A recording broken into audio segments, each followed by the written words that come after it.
ఆయనతో మాట్లాడాలి, చదువుకోలేడు, లొలి పెట్టిండు, వీడు మాట్లాడు, ఇవన్నీ ఎందుకు మనకు? డెవలప్ గానికి వచ్చినామా, ఈ గోల్ పెట్టుకోనికి వచ్చినామా మనం? కరెక్టా కదా?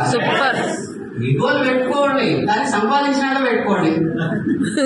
10 లక్షలు వచ్చినాక మిఠాయి తీసుకోండి. ఎవరైతే మనం ఇబ్బంది పెట్టినో అప్పుడు వాళ్ళకి అడుగుని వస్తుంది. పేమెంట్లు ఏం లేదు, ఇప్పుడు ఎక్కువ పెట్టుకుంటే వస్తుంది. అర్థమవుతుందా? ఒక 10 లక్షలు వచ్చింది, లేకపోతే బెంచ్ కార్లో నేను ఎవరైతే తిట్టిండ్రో, నేను అట్లనే వెళ్తాను, నన్ను తిట్టిన వాళ్ళని బెంచ్ కార్లో వస్తాను, 1 కిలో మిఠాయి పట్టుకోవద్దా. ఇప్పుడు అడిగితే ఏమొస్తుంది? ఏమిటేం లేనందుకు. అర్థమవుతుందా? వెస్టేజ్ అనేది అంతే సెన్స్ ఆఫ్ అర్జెన్సీగా చేయండి. ఈగోలు, కోపాలు, తాపాలు మనకొద్దు. 10 లక్షలు వచ్చేదాన్ని. సూపర్.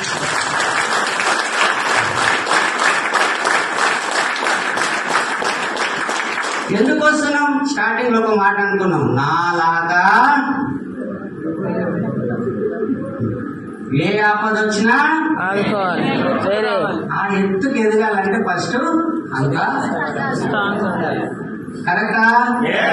కరెక్టా?